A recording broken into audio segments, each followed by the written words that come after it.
C'est bon, c'est bon. Chers amis, on va entamer donc la deuxième séance. On va changer de registre. On parlera de l'asthme sévère et des pneumopathies interstitielles diffuses.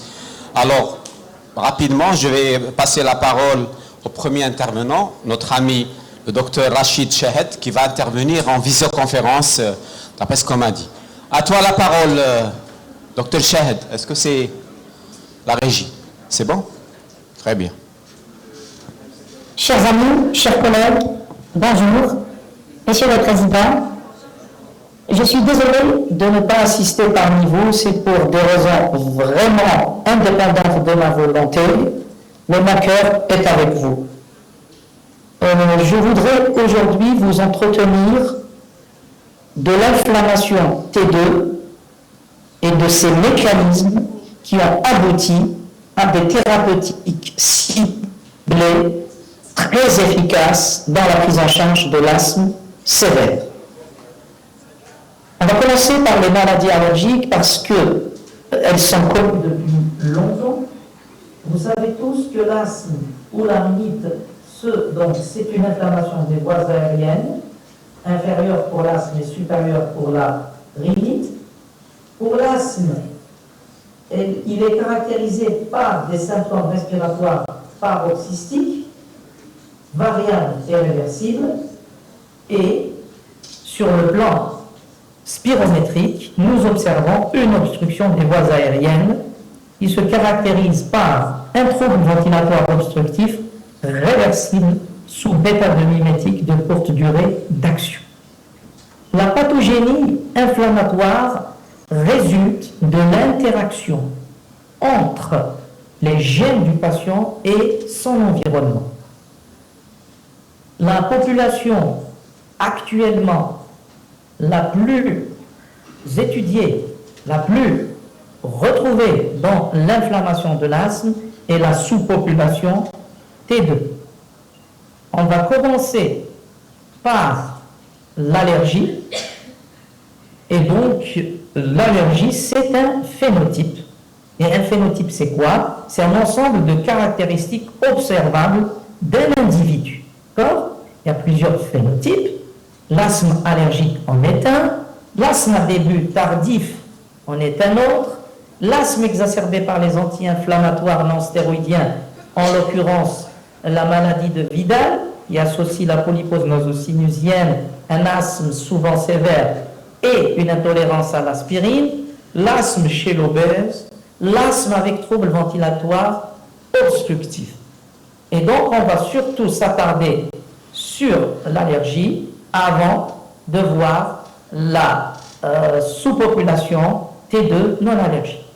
L'allergie, c'est connu depuis longtemps. C'est une réaction anormale à une substance habituellement inoffensive appelée allergène. Et je vous ai bien dit que pour qu'il y ait l'expression de l'allergie, il faut deux facteurs. D'un côté, le génome, les gènes, et l'épigénétique, c'est-à-dire toute l'influence de l'environnement sur l'expression de ces gènes. Il va s'en suivre des lésions tissulaires, notamment au niveau de l'épithélium bronchique, et il y aura des symptômes respiratoires que vous connaissez. Et pour faire facile, donc le phénotype, c'est l'ensemble des caractéristiques d'un groupe d'individus, et enfin l'endotype, c'est ce qui fait référence à des mécanismes physiopathologiques distincts et susceptibles d'être pris pour cible, comme pour nous dans le cadre des biothérapies. Dans la phase allergique, il y a deux situations. Il y a d'abord la phase de sensibilisation, c'est lors des premières pénétrations d'un allergène au niveau d'un organisme jusque-là non en contact de ce dernier, et cet allergène va être pris en charge par une cellule dendritique que vous voyez ici. Les cellules T lymphocytes naïves vont se transformer en TH2, c'est le T helper 2, et c'est ce qui caractérise l'allergie, et il y aura libération de cytokines comme l'interleukine 4, l'interleukine 13, qui vont entraîner une maturation des plasmocytes, lesquels vont libérer les immunoglobulines E, qui sont les immunoglobulines de l'hypersensibilité immédiate. Ces IgE vont se fixer sur la membrane du mastocyte, et il faut savoir que cette phase de sensibilisation est une phase silencieuse cliniquement. À côté de cette phase de sensibilisation, il y a une phase effectrice, c'est lors des pénétrations ultérieures des allergènes sur un patient sensibilisé qu'on va avoir justement fixation d'allergènes sur les IgE, et c'est là qu'aura lieu la dégranulation du mastocyte, l'éclatement du mastocyte pour libérer des médiateurs chimiques que l'on connaît. Le chef de file, bien étudié dans la rhinite allergique, c'est l'histamine, mais il y a beaucoup de médiateurs qu'on appelle des médiateurs néoformés.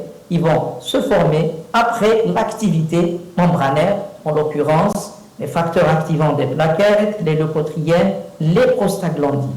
Mais attention, il y a à côté de ces interleukines 4 et 13 une interleukine 5 qui a un rôle prépondérant pour recruter les éosinophiles, et ce sont ces éosinophiles qui vont être à l'origine de la réaction allergique tardive. Et c'est ça qui va faire pérenniser la réaction allergique. Donc en somme, la réaction allergique est une véritable inflammation chronique.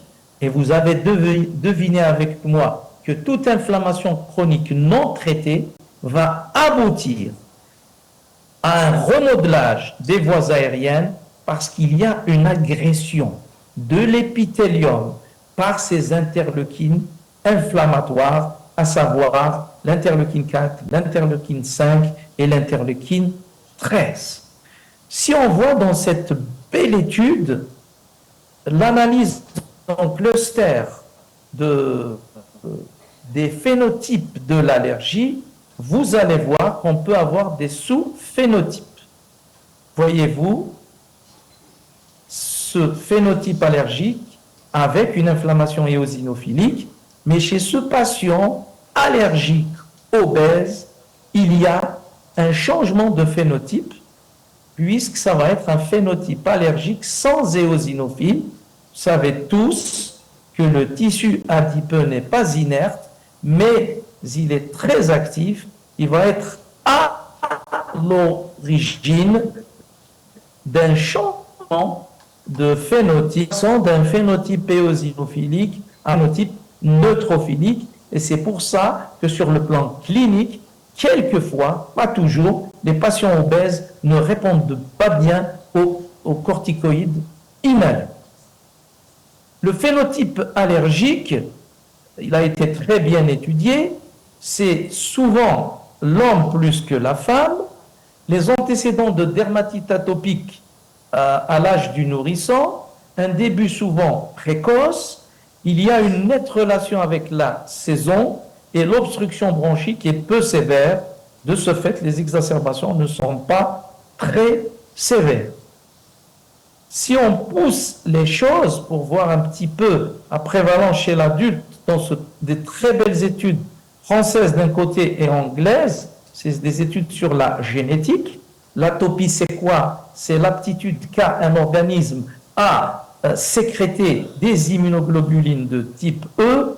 Ils sont la molécule de référence pour tous les mécanismes qu'on vient de voir. On voit bien que quand il y a une sensibilisation, 73%, 62% des cas, on a une manifestation clinique IgE dépendante, c'est-à-dire hypersensibilité immédiate dans la classification de Gell et Coombs. Et la même chose est retrouvée dans ces cohortes, que ce soit en Angleterre et en France. Quand il y a de l'atopie, il y a de l'allergie, évidemment. Cette étude en Suède, publiée sur Allergy en 2017, montre une stabilité de l'asthme non allergique, par contre une augmentation de la prévalence de l'asthme allergique, vous avez compris, parce que l'asthme allergique dépend de l'environnement et la pollution atmosphérique, le mode de vie actuel offre aux allergènes toutes les conditions pour se développer. C'est pour cette raison que la fréquence de la rhinite allergique et de l'asthme allergique a augmenté. Donc, ce mécanisme T2 allergique est très bien connu depuis longtemps. Cependant, ces dernières années, et c'est un tournant évolutif dans la physiopathologie de l'asthme, on s'est rendu compte que des asthmes non allergiques se comportaient comme les asthmes allergiques. Je m'explique. Pour qu'il y ait une réaction allergique, il faut qu'il y ait la cellule de Langerhans, la cellule dendritique, qui va stimuler les Th2, lesquels, par le biais des interleukines 4 et des interleukines 13, vont stimuler le lymphocyte B, lequel va sécréter les immunoglobulines de type E. Et on s'est rendu compte qu'une agression de l'épithélium bronchique par une pollution atmosphérique, par des virus ou autres, libérait des alarmines. Les alarmines qui sont libérées par l'épithélium, on connaît au moins 3, l'interleukine 33, l'interleukine 25 et la TSLP. Ces cellules vont stimuler les cellules lymphoïdes innées ICL2, lesquelles vont avoir le même effet que les Th2 helper en libérant les IL4, les IL13 et les IL5. Donc en fait, les asthmes allergiques Th2 et les asthmes non allergiques T2 partagent la même physiopathologie. Et cette alarmine TSLP, c'est en fait la lymphopoïétine stromale thymique, parce qu'avant, on pensait qu'elle stimulait les lymphocytes B et les thymocytes. On s'est rendu compte qu'elle intervenait tôt dans la cascade inflammatoire, et vous allez voir que la découverte de l'activité de la TSLP a un impact thérapeutique très très important. Donc de cette avancée de la physiopathologie sont nées des biothérapies qui sont des molécules, des anticorps monoclonaux, et le premier né est l'anti-IgE, puisqu'on connaît depuis longtemps cette réaction allergique faisant intervenir les immunoglobulines E. Et quand on avait des patients avec des tests cutanés positifs aux aéroallergènes, notamment pérannuels, ou des IgE totales augmentées, et quand on indiquait cette thérapeutique dans l'asthme sévère, on avait un meilleur contrôle de l'asthme et une nette diminution de la fréquence des exacerbations, comme le montre bien cette plaque, le placebo par rapport à l'omalizumab. Et on a vu l'importance de l'interleukine 5 dans le rôle de recruter les éosinophiles, et ces éosinophiles ont un impact particulier dans l'agression de l'épithélium bronchique et dans la sécrétion de protéines cationiques qui ont un pouvoir inflammatoire très puissant.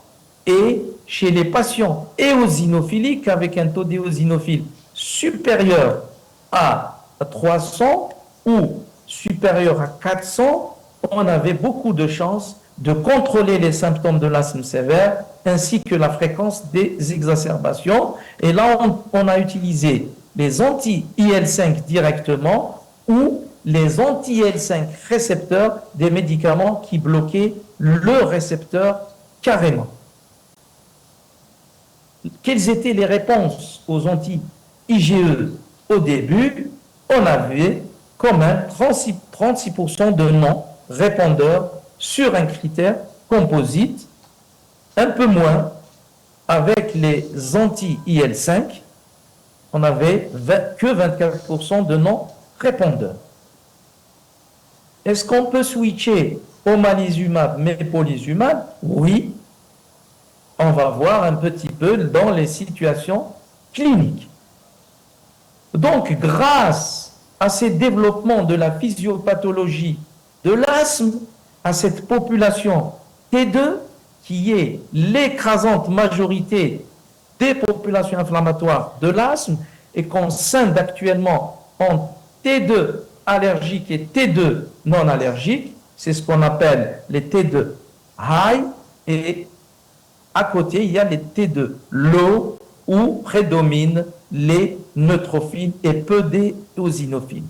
Donc, voyez un petit peu, le premier anticorps monoclonal, c'était l'omalizumab, et ensuite est né le mepolizumab, et ensuite le branlizumab, il y a aussi le reslizumab, c'est comme c'est un anti-IL-5, et ensuite est né le dupilumab, c'est l'anti-IL-4, IL-5 récepteur, et enfin le dernier né, c'est le tezepelumab, lui c'est anti-TSLP. Et c'est un excellent médicament, j'anticipe déjà pour vous dire que c'est un médicament qui peut être donné chez les T2 et les non-T2, alors que les autres ne sont indiqués que dans les phénotypes T2, qu'ils soient allergiques ou non. Les anticorps monoclonaux ou les thérapeutiques ciblées ne sont pas un traitement anodin, c'est des traitements qui coûtent très très cher, donc ils sont réservés à l'asthme sévère. Et qui dit asthme sévère dit une évaluation rigoureuse qui dure au moins 6 mois en passant par une étape d'asthme difficile.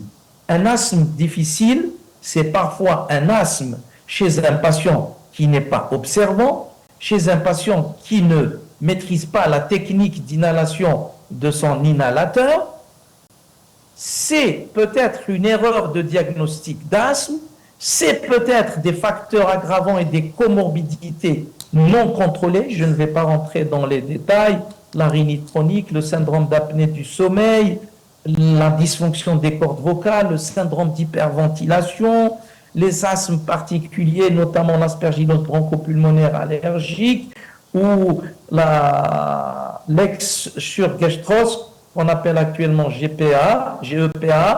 Donc, avant d'augmenter de paliers thérapeutiques, nous sommes dans l'obligation de faire l'inventaire de l'observance, de la technique d'inhalation, d'une erreur diagnostique, de la recherche des facteurs aggravants et comorbidités qu'on appelle les facteurs modifiables. Et normalement, tout asthme difficile doit avoir un AV spécialisé en réunion de concertation dédiée à l'asthme. Et un petit peu, qu'est-ce que c'est qu'un asthme sévère? C'est celui qui ne répond pas à de fortes doses de corticostéroïdes inhalés plus là-bas, qui a un mauvais contrôle par les critères GINA ou l'ACT inférieur à 20, qui a plus de 2 exacerbations graves et qui a un trouble ventilatoire obstructif. Ce n'est pas une obligation. On peut avoir des asthmes très sévères, très réversibles, mais qui sont sévères. Et actuellement, on fait très attention à la dose de corticoïdes par voie orale. Quand commencer le traitement en pratique, en fait, on doit faire l'inventaire de cet asthme sévère. un diagnostic précis sans aucun doute, l'inventaire du début de la maladie, de la description des symptômes, le scanner thoracique est d'indication facile dans les asthmes sévères, mal contrôlés, difficiles, contrairement à l'asthme habituel modéré, où le téléthorax une fois suffit. Mais là, le scanner est important pour rechercher des dilatations des bronches proximales, comme dans la BPA, des infiltrats, comme dans le Schurgestros. Donc, c'est très, très important. Des dilatations des bronches, d'accord? Et puis, bien sûr, l'EFR est très importante et Gina insiste sur la mesure du souffle, même dans l'asthme léger et modéré. Et ensuite, nous sommes au palier 5, nous avons passé l'étape d'asthme difficile, nous sommes dans l'asthme sévère, là, on doit phénotyper. Et si on phénotype, on doit faire des prick tests, parce que l'allergie est un facteur d'asthme sévère. Dosage des IgE total, plusieurs formules, numération sanguine à la recherche d'éosinophilie, et vous savez que l'éosinophilie est variable, qu'elle est influencée par la prise de corticoïdes, donc il faut tenir compte de tout ça, et bien entendu, dans les services qui ont les moyens, le FNO, c'est-à-dire le NO exhalé, est un bon indice d'une activité inflammatoire éosinophilique. Et dans la polypose nasosinusienne, nous avons un score qui nous permet de grader la sévérité et bien sûr avec la contribution d'un ORL. Maintenant, d'une façon très simpliste, laquelle des biothérapies choisir quand on est en face d'asthme sévère? Bien entendu, quand on a une sensibilisation aux allergènes perannuels des IgE total élevés, la préférence va à l'obalizumab. Mais quand on a une éosinophilie supérieure à 150 éléments par millimètre cube, là, on va plus vers le dupilumab et le mepolizumab, c'est-à-dire anti-IL5, anti-IL4, IL13 récepteurs.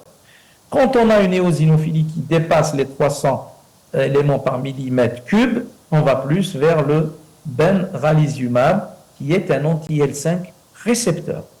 Et bien entendu, quand on a la chance d'avoir le FNO, le NO exhalé, et que son taux dépasse 25 ppb, la préférence va au dupilumab. Donc, l'éosinophilie élevée aussi, nous avons le choix, mepolizumab, dupilumab et benralizumab. Il faut refaire les mesures, bien entendu, parce qu'on a vu la variabilité de l'éosinophilie, discuter toujours idéalement dans les réunions de concertation de l'asthme, et bien entendu, en cas de mauvaise réponse, parce que le phénotype n'est pas toujours chose aisée à faire, et cette plaque montre bien que la plupart des patients sont T2 et donc éligibles à plusieurs biothérapies puisqu'on a le choix de ces biothérapies. On a vu quelques caractéristiques, mais en pratique, ce n'est pas toujours aisé de choisir entre l'une et l'autre de la biothérapie. D'accord? Et ce qui est encore extraordinaire dans ces biothérapies, c'est l'indication ne se borne pas à l'asthme. Et c'est pour cela que dans l'urticaire, on a eu des indications de l'omalizumab et une AMM. Et aussi dans la polypose nasosinusienne, il y a eu une extension d'AMM pour l'omalizumab. Personnellement, j'ai eu quelques patients qui avaient un asthme sévère, très difficile à contrôler, avec des cures répétées de corticoïdes et une polypose nasosinusienne. On les a mis en biothérapie. Il y a eu une excellente évolution avec une diminution nette de la taille des polypes, avec un score SNOT 22 qui s'est amélioré et bien entendu une réduction des exacerbations d'asthme, une meilleure qualité de vie et un meilleur contrôle de l'asthme. Le mépolizumab est plutôt indiqué quand l'asthme est de début tardif, mais toujours phénotype T2, non allergique, mais éosinophilique. Et également dans la polypose naso-sinusienne. Le benralizumab, que vous connaissez maintenant, c'est l'anti-L5 récepteur. C'est lorsqu'on a un taux élevé d'éosinophiles, un début tardif, une polypose naso-sinusienne. En fait, c'est à peu près la même chose que le MEPO, c'est à peu près le mode d'action. L'un est un anti-IL5, l'autre bloque le récepteur de l'IL5. Le dupilumab, c'est à peu près la même chose, mais quand on a un taux élevé de FNO pour les services qui le font, c'est une bonne indication du dupilumab. D'autres cibles thérapeutiques, c'est ce que je vous ai dit, pour l'omalizumab, désormais, c'est indiqué dans l'urticaire chronique rebelle, ne répondant pas au traitement habituel, mais également dans la polypose naso-sinusienne.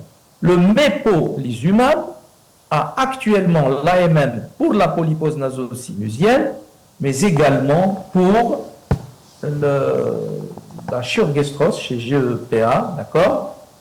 C'est la granulomatose éosinophilique, d'accord? Et le benralizumab est un excellent médicament dans la polypose naso-sinusienne. Le dupilumab a en plus une indication extraordinaire, c'est la dermatite atopique et la polypose naso-sinusienne. Donc voyez-vous que les cibles d'action de ces biothérapies dépassent largement le poumon. Il ne faut pas se presser, les résultats n'arrivent pas immédiatement, donc on n'évalue pas avant 6 mois. Ça, c'est un rationnel à respecter. Les exacerbations s'évaluent sur le long terme et il ne faut pas surtout, parce que quand vous donnez une biothérapie, vous maintenez le traitement maximaliste. Ce n'est qu'une fois qu'on a une bonne évolution que l'on va commencer la dégression de la corticothérapie et il ne faut pas se hâter, il faut aller doucement, dégraisser doucement et permettre ainsi à la biothérapie de faire son action. Et il est logique de ne pas dégraisser en phase hivernale, notamment pour les asthmes allergiques, notamment aux acariens, parce qu'il y a une exacerbation, il y a une aggravation. Donc, c'est la même chose. Si on a un renforcement printanier, c'est sûrement pas la saison ou le moment idéal pour dégraisser ou pour diminuer. Au contraire, il faut renforcer. Donc, profiter d'un moment opportun, je parle comme ça l'été, pour pouvoir, parce qu'on a moins de virose, on a moins d'allergènes. Donc, en définitive, quelle serait la conclusion à la lumière de ce que je viens de vous présenter? Les maladies allergiques et non allergiques T2, c'est cette sous-population qui est la plus fréquente, partagent un mécanisme inflammatoire commun caractérisé par la mise en branle d'interleukines que l'on connaît actuellement et dont on maîtrise un petit peu les modes d'action, les dégâts provoqués par ces interleukines. Et l'épithélium, c'est là qu'il y a le maximum de lésions et c'est en fait là qu'il y aura le remodelage des voies aériennes. Mais bien d'autres sont connus actuellement, et je vous parlerai de la TSLP, et qui intervient en haut de la cascade inflammatoire. La bloquer signifierait bloquer tôt, en amont, la réaction inflammatoire Et c'est pour cette raison que ce médicament, le tezepelumab, est indiqué dans les asthmes allergiques et non allergiques, T2 ou non T2. Donc il s'agit là d'une entité phénotypique et endotypique à part entière de l'asthme et de la rhinite. Elle regroupe des mécanismes moléculaires multiples qui pourraient être à l'origine de l'hétérogénéité des formes cliniques. Ça, c'est vraiment la phase compliquée de la génétique. Et à l'avenir, on pourra trouver justement des réponses aux thérapeutiques ciblées et aux pronostics. Et je vous remercie pour votre attention.